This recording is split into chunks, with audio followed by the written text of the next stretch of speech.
নমস্কার বন্ধুরা, আমি বিকাশ। আপনারা দেখছেন তোমার আমার নিউজ। আমরা চলে এলাম আজকে আবার একটি নতুন ভিডিও নিয়ে। আমাদের আজকের বিশেষ প্রতিবেদন, হিংসা রেশ কাটলেও থমথমে লাদাখ।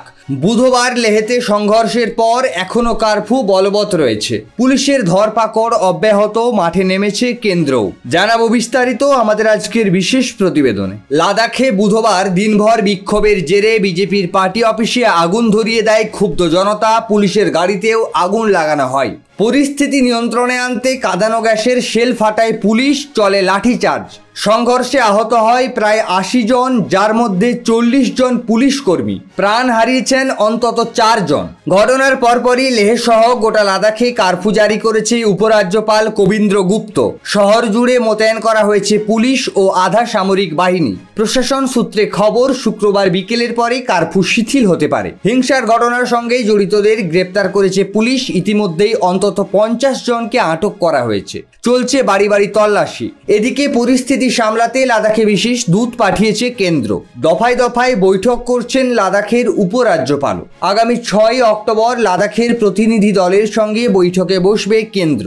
সংবিধানের ৬ষ্ঠ তফসিলের আওতায় পূর্ণ রাজ্যের মর্যাদা দেওয়ার দাবিতেই এই বিক্ষোভ। তবে প্রশাসন আশ্বাস দিয়েছে পরিস্থিতি সম্পূর্ণ নিয়ন্ত্রণে আছে। কারফিউ শিথিল হওয়ার পর ফের স্বাভাবিক ছন্দে ফিরবে লাদাখ। সম্পূর্ণ প্রতিবেদনটি নিয়ে আপনার কি মনে হয় কমেন্ট করে জানাতে ভুলবেন না। আমাদের আজকে দ্বিতীয় বিশেষ প্রতিবেদন, বাংলাদেশে পাঠানো অন্তঃসত্ত্বা সোনালী বিবিকে দেশে ফেরানোর নির্দেশ দিল কলকাতা হাইকোর্ট। ৪ সপ্তাহের মধ্যে তাকে ফিরিয়ে আনতে হবে বলে জানিয়েছে আদালত। জানাবো বিস্তারিত আমাদের আজকের বিশেষ প্রতিবেদনে। বীরভূমের পাইকরের বাসিন্দা সোনালী বিবি ৯ মাসের অন্তঃসত্ত্বা।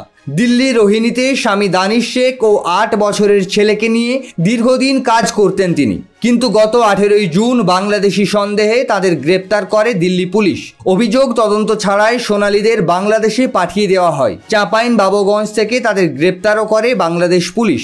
সোনালীর বাবা কলকাতা হাইকোর্টে হেবিয়াস কর্পাস মামলা দায়ের করেন। আদালতে জমা পড়ে জমির নথি, ভোটার কার্ড, এমনকি সন্তানের জন্ম সনদও। প্রমাণ স্পষ্ট, সোনালীরা ভারতীয় নাগরিক। আজ বিচারপতি তপব্রত চক্রবর্তী ও বিচারপতি ঋতব্রত মিত্রের ডিভিশন বেঞ্চ স্পষ্ট জানিয়ে দিল কেন্দ্রের সিদ্ধান্ত ভুল। সোনালী ও তার পরিবারকে অবিলম্বে দেশে ফেরাতে হবে। সময়সীমা ৪ সপ্তাহ। কেন্দ্রের পক্ষ থেকে এই নির্দেশ স্থগিত রাখার আবেদনও খারিজ করে দিয়েছে কলকাতা হাইকোর্ট। সোনালীর বাবা আবেগে বলেন, আমার মেয়েকে না জেনে না শুনে বাংলাদেশ পাঠানো হয়েছে। কলকাতা হাইকোর্টকে অনেক ধন্যবাদ। মুখ্যমন্ত্রী ও শামিরুল ইসলাম না থাকলে ফেরানো যেত না। পশ্চিমবঙ্গ পরিযায়ী কল্যাণ সমিতির চেয়ারম্যান তথা সাংসদ শামিরুল ইসলাম জানান, মুখ্যমন্ত্রীর নির্দেশেই পাশে দাঁড়িয়েছি। হাইকোর্ট সুবিচার করেছে। দেশে ফেরার পর পরিবারের পাশেও থাকব। প্রশ্ন থেকেই যাচ্ছে, কোনো ভারতীয় নাগরিককে কেবল সন্দেহের ভিত্তিতে বাংলাদেশে পাঠানো কি আইনসঙ্গত? আর ৯ মাসের অন্তঃসত্ত্বা সোনালীর সন্তান যদি ভিনদেশে জন্মাতো, তবে নাগরিকত্বের জটিলতা কতটা বাড়ত।